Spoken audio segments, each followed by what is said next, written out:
Something like that, like a million miles.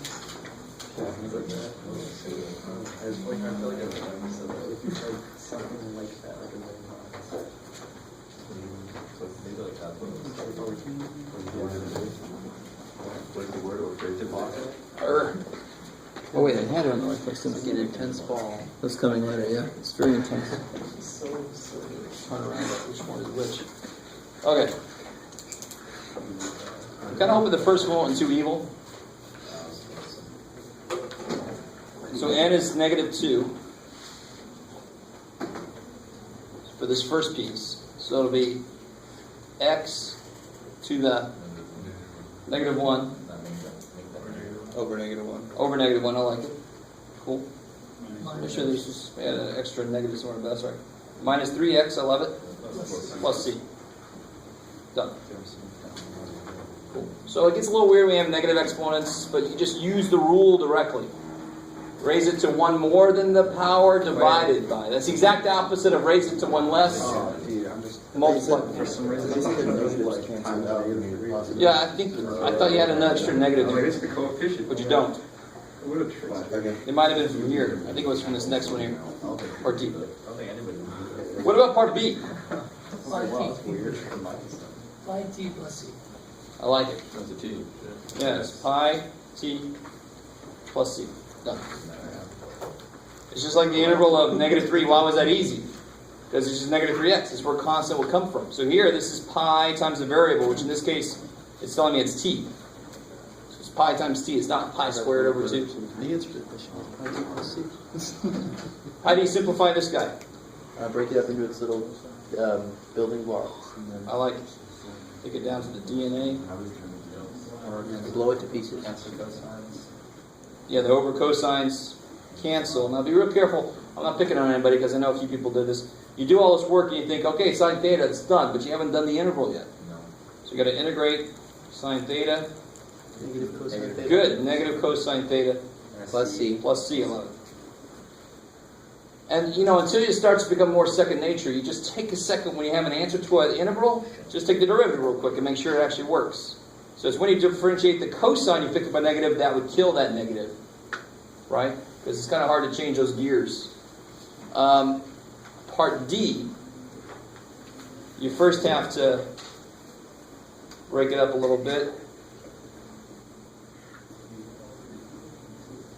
You break it up, so whenever the bottom is a single term, you should say a slight prayer, say thank God, or whatever deity you subscribe to, and then x to the 7/3 divided by x squared is One spaghetti monster. exactly x to the 1/3 only minus 4 over x plus 2 over x squared. So the integral of x to the 1/3 is not too bad, right? It suddenly looks so nice. Huh? It suddenly looks so nice. I know. So it's x to the 4 over 3. 4/3. So I put the reciprocal out front. It's the derivative over x. 4 minutes. ln, The absolute value of x. cool. I especially need that here because I don't know what the limits could be. And then where did 2 over x squared come from? Negative 2 over x. Plus c. Thank you. How you guys doing so far? I mean, this is... Much better than Hard one's coming up. So integration should be quicker to pick up because you've already got all the derivatives in your head. You just got to start. It's just like I said. It's a changing of gears to go in reverse, and very often I can hear that happening. This guy, you're like, thanks for the hint. It's like saying, hint, use quantum chromodynamics. But the main idea on partial fractions is to say, okay, this guy, I think I can break him up because the bottom can be broken up into, X plus X plus 5, x minus 1. and I just don't know what the tops would be, right? So the variables for partial fractions are those big A, big B. The x's are just kind of there. They're parts of the function. So then if I multiply both sides by this, I get a times x minus 1 plus b times x plus 5. Is that cool? Yeah. Because here this would cancel, it would pick this up. This would cancel, it picks this up. Now to me, I mean, there's this, one method you could use is to kill, like if you make x 1, I don't know if anybody used this method. You could either set up a system of equations, or you could say something kind of cool. You could say if x is 1, what happens? What happens on this side? If x is 1, what happens? What do I get? 12. 12 equals 0 plus B6. 6b. So then b is kick-ass. If x is negative 5, where's c? Negative 5, 0, so then a would be negative 6, right? Negative 24 equals negative 6a plus 0, right? You guys got it with me? Yeah. You guys remember this? Have you ever? I do, but very, very vaguely. You don't remember this? I remember this. I've never seen free algebra. Not this method, but I don't know if you ever seen this method, but did you guys do like ax plus bx? Like pre-algebra. A plus b equals 6? Yeah, then you would solve for one of them. Yeah, exactly. Yeah. So then you get a equals 4 there. Is that cool? Alright, so now we can actually do the calculus. So I get the integral of, now I can look back up here. That's my form. Integral of 4 over x plus 5. I like it. Minus, plus 2 over x minus 1. And now this is relatively simple. 4. Maybe I spoke too simply. What's the integral of 1 over x? ln x, absolute values. What's the integral of 1 over x plus 5? ln, absolute value of x plus 5. Right? Because it's a slope 1. It actually is like x does in terms of derivatives and integrals. X just like x does. So it's 4 ln x plus 5. I just take the 4 out of the way. And then The 4 comes for the ride, plus 2 2 times ln x minus 1. ln x minus 1 plus a little c. A tiny, tiny, tiny little c. Evaluated. Oh wait, is it 1? No. But I wanted to do this with you to make sure we got the idea of integration. And this is just anti-differentiated. This is section 4.8 really. These last couple were a little bit beyond that. And this just shows you that you didn't learn stuff in partial fraction in pre-calculus just to keep you busy. This actually becomes very freaking useful. Right? So I told my students when I taught them partial fractions, if you're going into calculus, you're going to see this. Set There it is. equal to negative 5. So we have number 2. There's one little thing you have to be careful about. 6x plus 6. So now it's a definite interval. I should be able to get a number out of this. Interval of sine is something we saw this earlier. Negative cosine in that thing. But what's the one thing I got to be careful about? You gotta divide by the derivative inside. I like it. Divided by what would come out. Yeah. So I got to kill that pi. Now, does that make sense? I've said this kind of thing before. I know a pi would come out of a derivative, so I put an over pi to kill it. The same way we did we do it anywhere in here? No. Shit. But if I integrate x, what do I get? X squared over 2. X squared over 2. The over 2 is to kill the 2 that would come down. Yeah. And I evaluate this from No, 1/2 to 1. I like it. unless I'm going to have to. So you get negative. When I plug a 1 in, cosine of pi is... What's cosine of pi? 1. Wait, yeah, 1, and then the negative make it negative 1. I like it. So cosine of pi is negative 1. So the negative makes it plus 1. Right, sorry. I'll give it a word. And then minus, is everybody cool with it so far? Yeah. Now when you plug a 1/2 in, you get 0. 0. So you get 1 over pi. It's kind of nifty. So the area of this function from 1/2 to 1 is 1 over pi. Neato. Okay, and then we get to the one I thought would be the most challenging, is to realize something has to happen here. It's not just x squared minus x to evaluate. To break it up into. Yeah, because the absolute value, the turning point, if you set this equal to 0, you get 1/2. So the turning point is at 1/2. So 0, 1/2 for the first. At 0, it's 1. At 1, it's 1. And at 2, just going to complete this, it's, what is it? You can do a Jeff 3. So I get this kind of thing going on here, right? So that's kind of like what I'm dealing with. All I really needed was a turning point. and this is what I really want you guys to understand. Absolute value, I think I've told you this before, is the most evil function there is because it hides the fact that it's a piecewise function. And whenever you try to integrate a piecewise function, you have to do it remarkably enough in pieces. So I've identified that I want to go from 0 to what? 1/2. To 1/2. From 1/2. Why did I go back there? Screw it. 1/2 to 2 after that. 0 to 1/2. Now what do I put inside here? Plus. Oh, wait.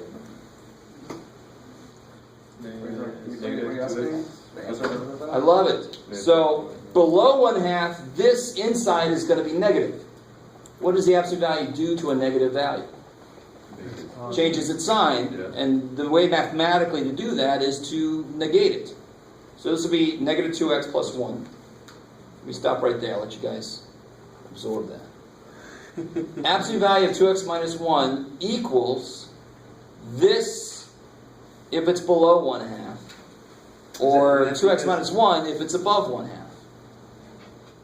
I mean, you can see that. This has negative slope, does it not? Oh, So it's kind of a negative slope for the function that you put in there. Isn't that still positive area though? Yeah, it will be.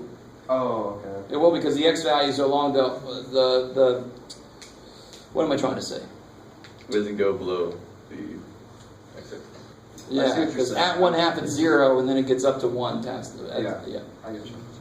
Plus, From 1/2 to 2. yeah, now I need the rest of it. 1/2 to Positive. 2. All my values are positive, so the absolute value doesn't do a damn thing to it. Like the absolute value of 5 is 5. Now I integrate both of these. So here I get Negative x squared plus x plus I like it, it's fine. but I don't mind. Let's see, we cancel out anyway. So plus X squared minus and then you just throw that in somewhere. Isn't it just kind of like... So at 0, this is going to be 0. 1/2, this is negative 1/4 plus 1/2. So it's 1/4 plus 4 minus 2 is 2. Minus, now I'm going to make sure you guys are with me. This first piece is 1/4. Is that cool? Sure. Because negative 1/2 squared is negative 1/4 plus 1/2 Okay. is positive 1/4. Now to do this one, what do I have to do? I got to plug a 2 in. Okay, I just did. Right? 2 squared minus 2 is 2. And you got to plug a 1/2 in. So minus 1/4 minus 1/2. So I get 1/4 plus 2 minus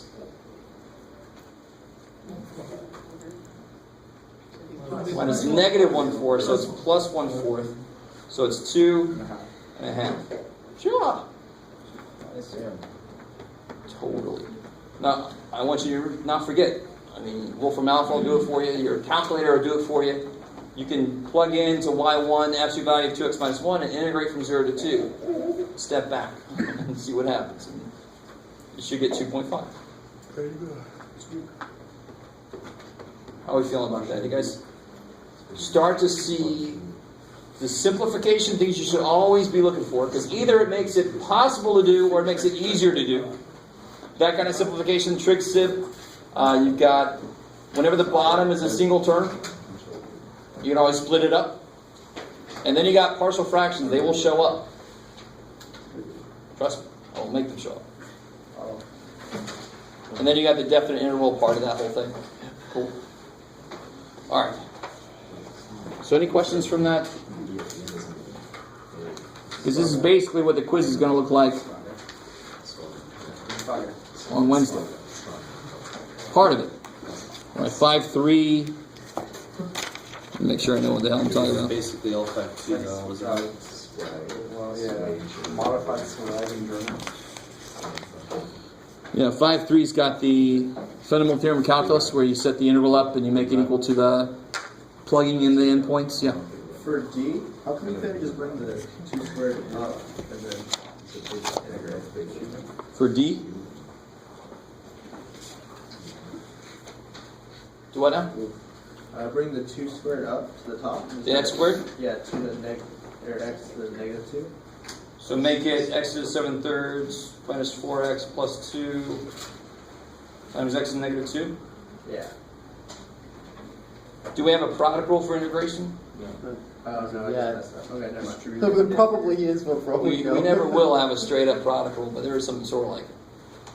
So we don't currently know how to deal with something in this form, a function times another function, so we have to distribute it, which is effectively the same as what we did here.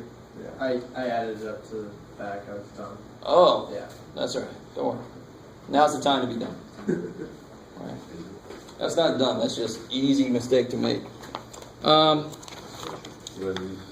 right. So I want to get to the real meat of today, which is going to be section 5.5, and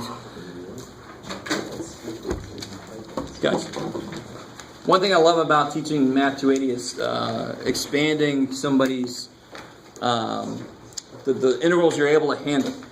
So that's we're taking the first little baby step in Calc 1, and then we stop taking steps. Like the baby goes, ah, and it just stays there forever. So that's too bad for us. But we've already done a couple of problems like what I'm about to talk about. In fact, the problem we just had up here a second ago, we could figure this out without using any special method, really. But thank God we have a method, because sometimes it gets way too convoluted. Plus, the method we're going to talk about is more powerful than the problem we seem to have. And I'll show you what the hell I just said here in a bit. But what should this interval be? I know it's got to be based off of maybe natural log of this. Now, some people might think this is like 1 over x squared, but it really isn't. Wouldn't this reduce to 2 over x, basically, if that 1 wasn't there? Yeah. So I know that this guy's derivative is in here. Right? So I know this must have come from L1x. exactly this. But do I have everything I need? So when I take the derivative of this, it would be 1 over this times the derivative of the inside, which sure enough is 2x. So I had everything I needed there, right? Yes, Oh sir. my God. Can you repeat that? Sorry. That was awesome. So this is the reverse of chain rule. If I had this instead, Oh, wow, I see it. this is why this problem is so infinitely worse than that problem. Some of you guys might realize this is related to some inverse trig function or something. So you have to kind of know the form of it. But if you don't know the forms, we're screwed here. But this is so much better because it's got this guy's derivative in it. And considering that integration is the opposite of differentiation, if I'm missing something that the differentiation would require to be there, I'm screwed unless I know something else about the form. How are we doing so far? So, but there's got to be. Please, dear God, don't make me have to reason that out every damn time, because it gets a little impossible for some of these functions. So let me just take a huge step back in time here for a second. Remember this kind of problem here.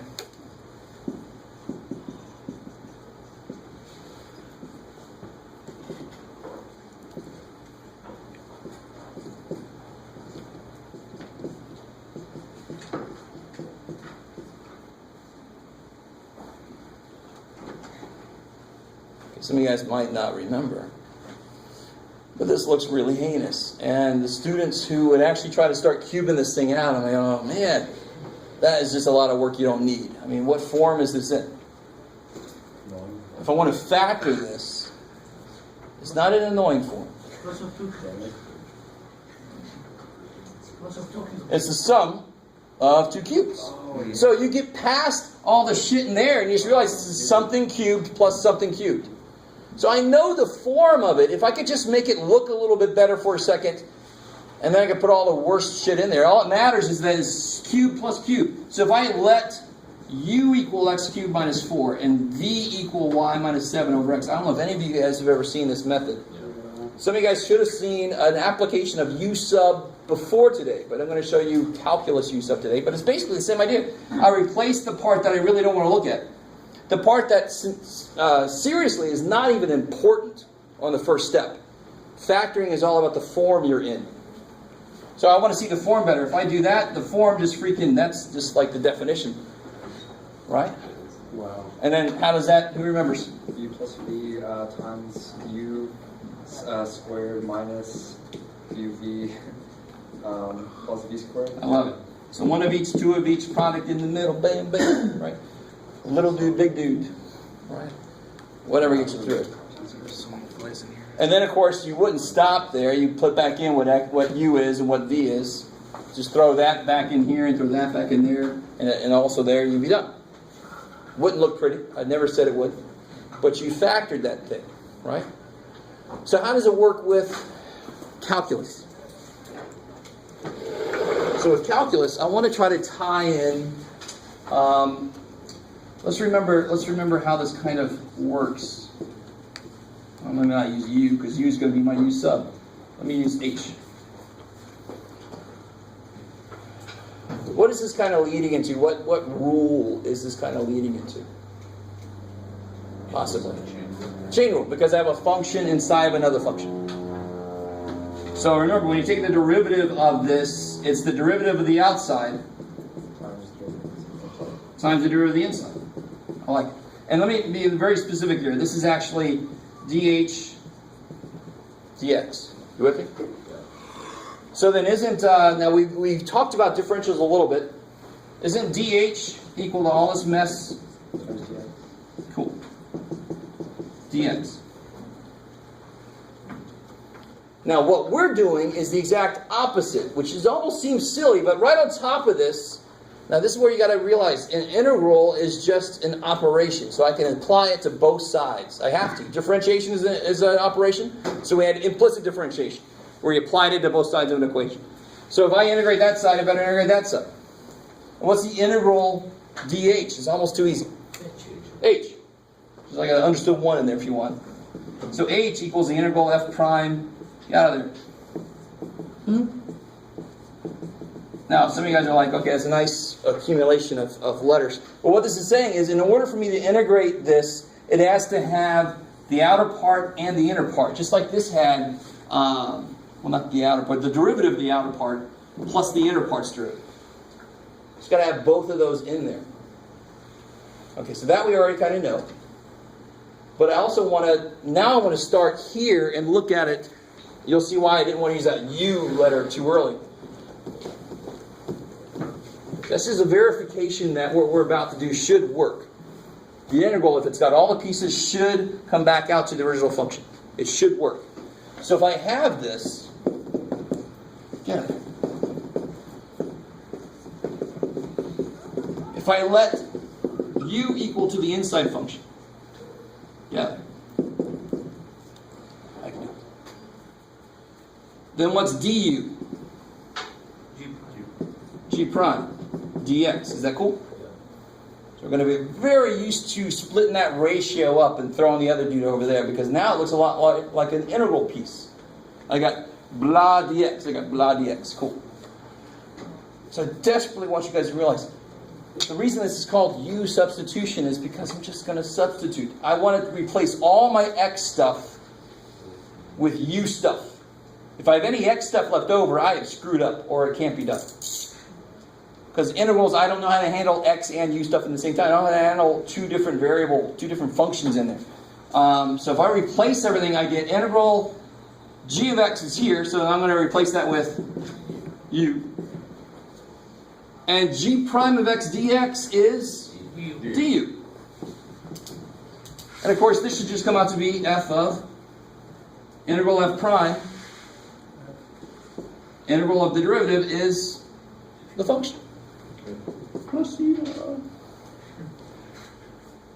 Alright, maybe. Now, of course, this is still too, like, again, really pretty parade of shit up there, Jeff. The concrete stuff is going to really tie it together, but the idea, this is the thing. This is the ruler of everything. This is, if you can identify what to let u equal, u prime should basically suck everything else up. It just consolidates it. All this mess is du. Sweet. And then I end up with a function of u, so I should be able to integrate it. Oh, sweet. So here's how this works. It's a mess. Let's try that one we just did earlier. Make sure we get the same answer. If we don't, we got to fill this out. So if I have this. So which part of this has a derivative of it in there that's free to move around? Notice how, I want to really point this out. I only want to hammer this home. Whatever you let u equal, its derivative has to be able to go with the dx. This is going to become very important very soon. So if I had like, don't write this down. If I had, you can do it, Jeff.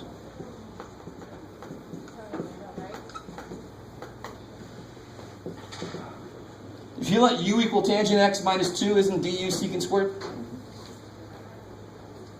You say it again. If you let u equal tangent x minus 2, what's du? Secant squared. Is the secant squared able to come over here with the dx? Is it able to come up there with the dx? Is it able to complete this idea? No. So that substitution will not work. That piece has to be free to go. So if I let u equal this, on that problem, What if you made it to the -1 and brought it up? that doesn't help. It's still down. I'm just kind of making it look like it's not. If I let u equal to x squared plus 1, du is two things. It's in there, and it's able to go with the dx. That tells me I'm on the right track. So du, of course, is 2x dx. 2x dx. I love it. So now I can rewrite this as the integral of 2x dx is du, Over u. and that's u. Or if you like, you can have a 1 up there. Is that cool? Make it look a little more normal. So I understood 1 up there anyway. So the integral of 1 over u is The natural log, or, yeah. ln, and u was x squared plus 1. See, it makes it a lot less ambiguous. It makes it a lot less amorphous. You don't have all this stuff to kind of keep track of and so forth. It kind of is a process to make it much more organized to do this. Can you do that with a problem that we haven't seen yet? Just because I don't know the answer to that. So it's Yeah, sure. Yeah, I just want to make sure, if that didn't work, we shouldn't even talk about it. Right, okay. And then I'd have to go reevaluate my life, but it'd be all right. I would make it somehow. Let's see. Oh, I have a whole bunch of them here, but let me do a specific example that comes up all the damn time. That really makes a good point here. Again. Okay. Let me make this 10 power. There you go. Much better. Pretty good. See, if I didn't put the 10th power in there, I would just distribute and then no problem, right? Definitely. But the minute I put the 10th power in there, I do not want to simplify the inside. I definitely do not. If you did, you'd have a big-ass polynomial. It'd be easy to integrate, but I do not want to get there. So what I notice that's better, and I really want you to understand this. This is why I want to do this kind of problem. Constants don't matter really at all. I can make them show up any damn time I want to. If I wanted a 5 to be here, I could totally write that down as long as out here I put... 5. No. No, 1/5. Because overall... Oh, you were trying to be fair. Well, it looks like it's 5. No, but overall, nothing happened, right? So it seems like, well, that sounds great, Jeff. Just do nothing. But what would the derivative... Now, obviously, what am I going to let u equal? The inside function? So the derivative of this is effectively here, minus constant. But again, you don't care about constants to kind of check to make sure that u sub is going to work. The derivative of something to the 5th power is something to the 4th power. So its derivative is in there, and it's free to move. Sweet. So it meets the conditions to even try to do u sub. So then if you let u equal 2x to the 5th minus 7, du is... X squared. Be much more specific. Sorry, 10x. 10x to the 4th dx. Cool. So instead of doing du dx, we're just bringing that dx up so that it looks more like a straight line like we're used to with integrals. You with me? Yeah. With a 1/10 on the outside of the integral. Yes, good. Now, so I need to put 1/10 here, so I'm allowed to put a 10 there. And there is a whole other way to do this that I'm not going to bring up until somebody else does. Because to tell you honestly, it works, but it leads you to places where you'll get stuck somewhere, you'll do something wrong. And this way is much better because you can see you got everything you need. I know I can proceed because I got this, and I replaced that with what? What is this? dx or du. du. Why du not? is this. That 10 that you have, the 1 over 10 times 10, is that from, did you bring the 10 down from by the 2, or is that I from didn't. the, No. is that from the 5 I times need 3? a 10 here You to already be did. able to replace, to see what du is. I see. I need a 10. This part told me I needed Right, a so 10, you so I multiplied it forced by the 10 to 1, be okay. it. So now 10x to the 4th dx is du. Is that cool? Yep. And again, this is just substitution. On one level, it's kind of stupid. Everywhere I see an x piece, I want to replace it with a u piece. Somehow. There's more ways than we know right now how to do that. And then what does this whole thing become? U to the 10th. U to the 10th. Right? Because that's u to the 10th. I love it. How are we doing so far? Find some So that captures the form of the original function. It was something to the 10th. Well, it was 11th power. It's going to be 11th power now once you integrate. So that the form is what's most important. So when you integrate this, what do you get? 1/10.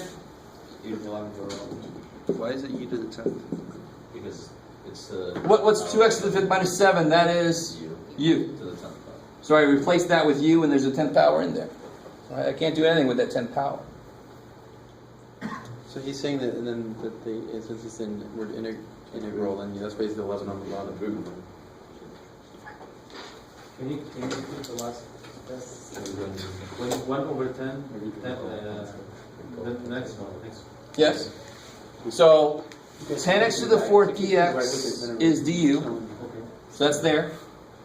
U is this, so I put u here. Man. Oh, okay, I see. So I maintain the form, something to the 10th power in there, times the derivative of something, that's what that says, and that's what the derivative of that thing is. You guys kind of see how it's coming together? Yes, sir. Where do you get the 10 and the d? Is it, what's the derivative of 2x to the 5th? 10, oh, the du? No, in the where it says d equals 10x to the 4th. Oh, just take the derivative of this. What's the derivative of 2x to the 5th minus 7?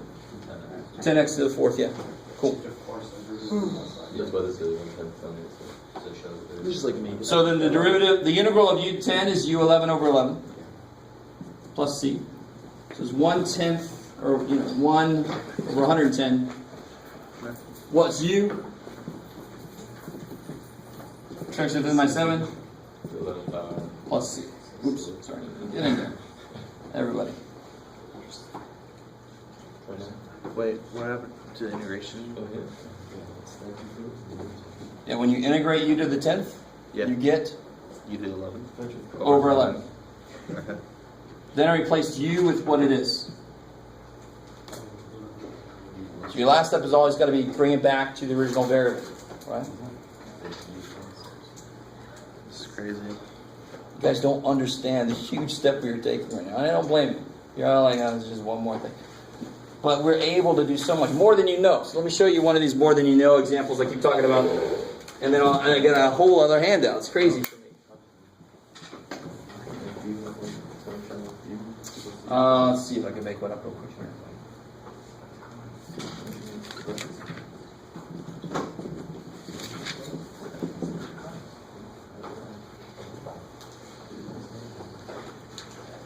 All right, now this is going to really be trippy. And this is really going to, some of you guys are not going to like it at first, but then some of you guys are going to realize this opens the door to the things you can do you didn't even know because you just learned it. I don't blame you. Okay?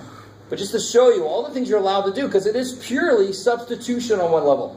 It's just replace all the X stuff with U stuff, like I said earlier. So what's wrong with this, though? What have I done? Did I make a mistake? What the hell? There's a higher power than there is. Higher power up here, right?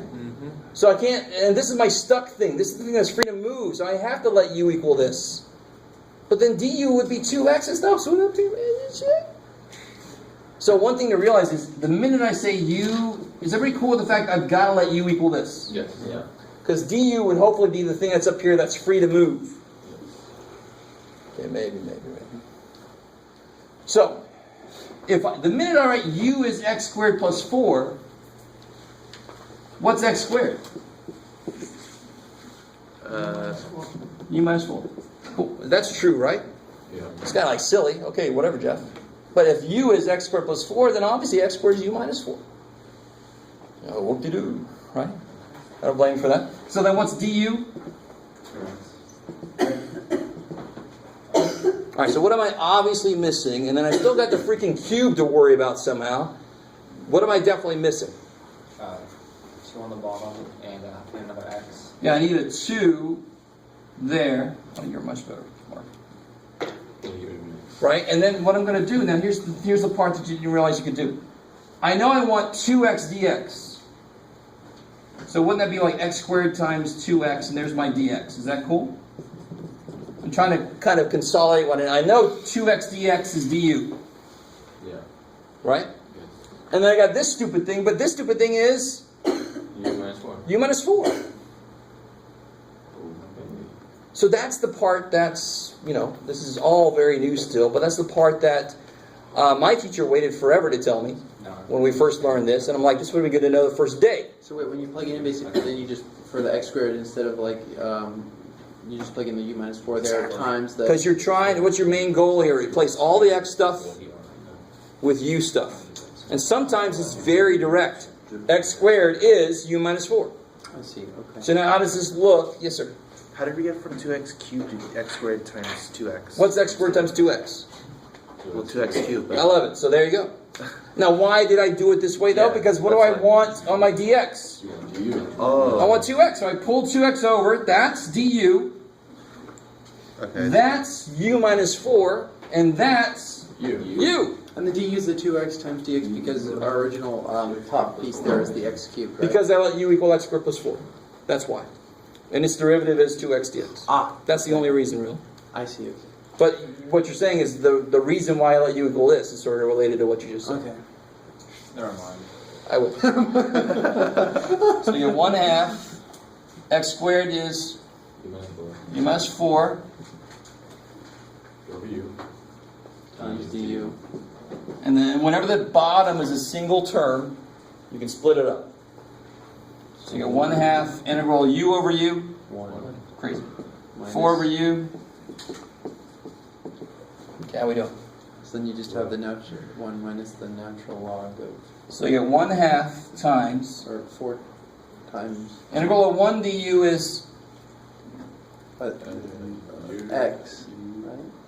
integral of 1 du is u. me, you. The grammar gets really freaky when you do u stuff. It's the same. What was you? Alright. Minus. This is not even anymore. What happens here? Natural log, 4 times the natural log of u, but it's in the absolute values. And now you plug back. How are we doing so far? Let me pull this up here. See, it's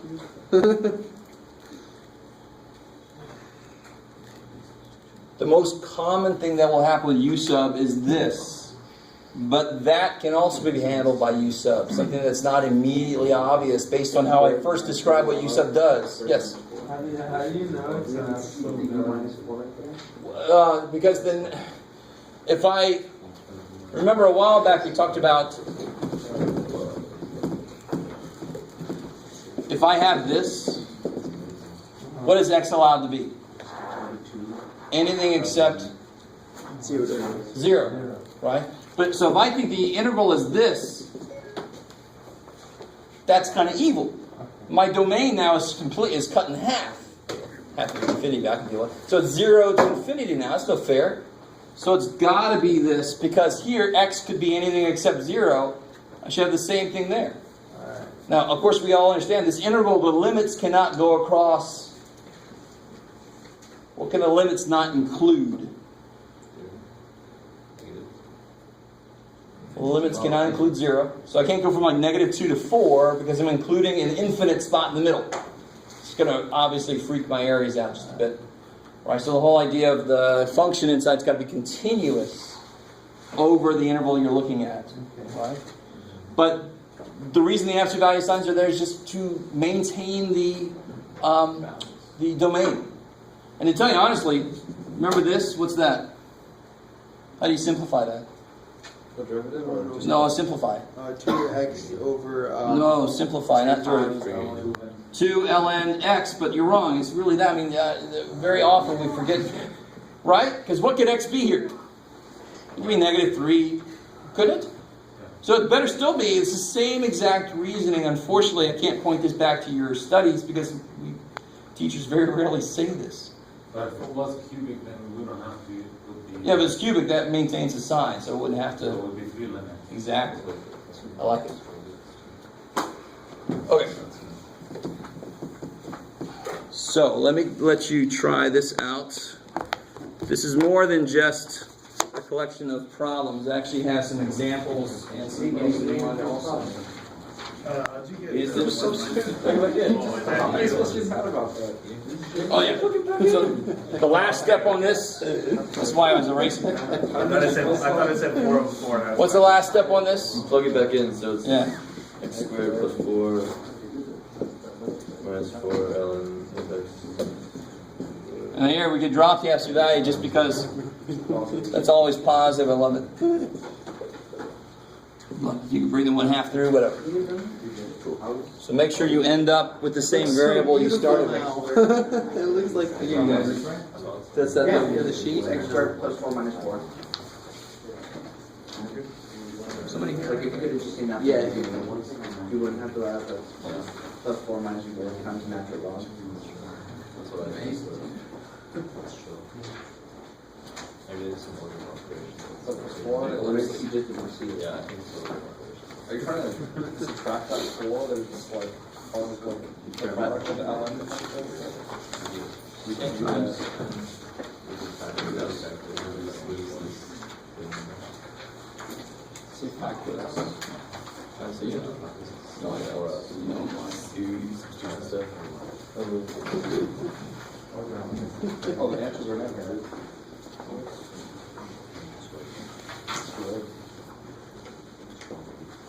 So do part A, and then we still have to talk about how definite integrals work. That's part B.